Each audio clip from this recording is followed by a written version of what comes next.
ND24 বাতৰিৰ প্ৰভাৱ ঠগ প্ৰবঞ্চকৰ বিৰুদ্ধে ৰোতা তৎপৰ হৈছে কেইবাজনো ভুক্তভোগী চাকৰি দিয়াৰ নামত তিনি প্ৰবঞ্চকে খৰক ৰাইছিল লাখ লাখ টকা আৰু ND24ত আমি সম্প্ৰচাৰ কৰিছিলো প্ৰবঞ্চনাৰ এই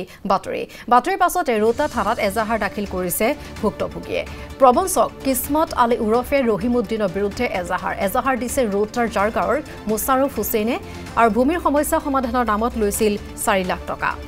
আৰু ফোন পেৰ জৰিয়তে ধন লোৱাৰ তথ্য সদৰি কৰা হৈছে মুছাৰুফ হুছেইনক প্ৰাণে মৰাৰ ভাবুকি দিয়াৰ অভিযোগ উত্থাপন হৈছে চাকৰি দিয়াৰ নামত ৰোটাৰ ৰফিকুল ইছলামৰ পৰাও লৈছিল ধন বন বিভাগত চাকৰি দিয়াৰ প্ৰলোভন দি লৈছিল 4,65,000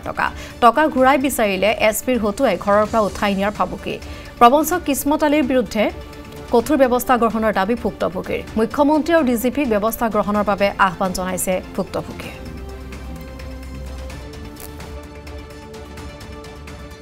ঘটনা মানে আমার এটা মাটি বাড়ির কেস মানে মাটিটো মানে একজনে বেদখল করে রাখিছে রাখার পিছত মানে সেইটো ক্ষেত্র লৈ আমি যেনিবা কথা পাতিছিলো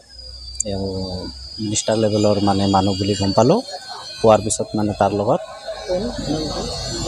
নাম হল এনে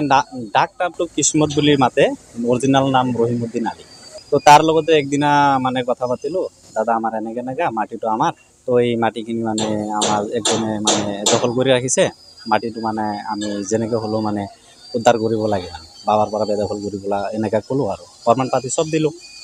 দিয়াৰ পিছত মানে এও মানে আমাৰ লগত কথা ক'লে যে মাটিটো কাম হৈ যাব একেদিনতে কাম হৈ যাব আপোনাৰ মানে পইচা লাগিব তো মই সুধিলো কিমান লাগিব মানে ক'লে প্ৰথমত ক'লে যে ইমান এটা পইচা নালাগে অলপ পইচাতে মানে কাম হ'ব বুলি ক'লে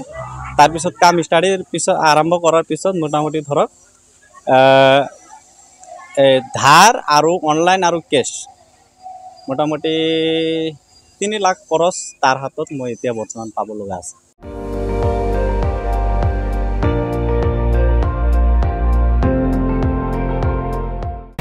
আপুনি চাই আছে ND24 সৰ্বশ্ৰেষ্ঠ নহয় সৰ্বোত্তমৰ দৌৰ